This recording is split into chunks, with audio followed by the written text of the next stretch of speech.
Le parricide de Léhir, chapitre 3. Les gendarmes s'interrogent. Une coïncidence? Des attitudes équivoques? Des murmures villageois accablants? Bref, un faisceau d'indices, mais pas encore de preuves. En tout cas, une piste. Le juge Maurice, magistrat instructeur de Nancy, désigné pour l'affaire, a besoin d'aveux. Dès le lendemain, dans la ferme, où les bouts de cadavres ont été déposés, il interroge d'abord l'épouse Ancion.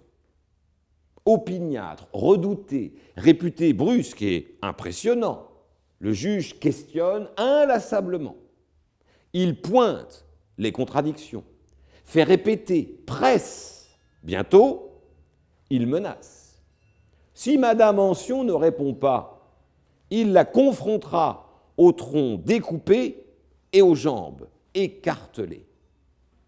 C'en est trop pour l'épouse. Après plusieurs heures d'interrogatoire, acculée, piégée par ses propres incohérences, la paysanne craque et se met à table. Au juge Maurice, elle raconte « Le crime a eu lieu.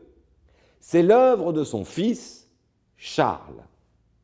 Elle l'a vu, armé d'un marteau, frappé un coup à la tête. Elle revenait de l'église où elle priait ce dimanche soir quand, de retour au domicile familial, elle a vu Charles assommer son père ensanglanté. Respirait-il encore ? Oui, faiblement, répond-elle au magistrat.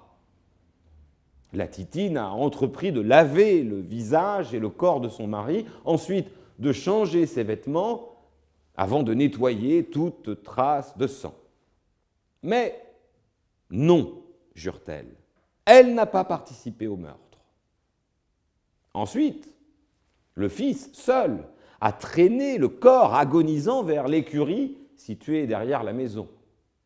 Laissé pour mort, le père Ancion est caché sous la paille.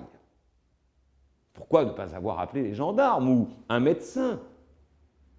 Elle ne pouvait pas accuser son fils, fait-elle valoir. Dans ses confidences au juge, la Titine redouble de détails et se montre aussi volubile qu'affectée.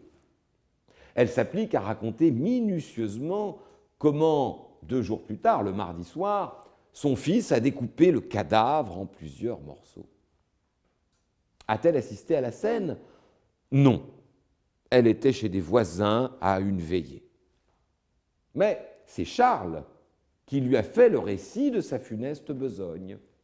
Avec une scie, le fils unique a découpé la tête, puis les jambes, les pieds, le tronc. La nuit s'est conclue à l'étang de Quercigny où Charles a jeté les morceaux de corps déchiquetés de son propre père, de même qu'il a arraché la promesse à sa mère de ne rien dire.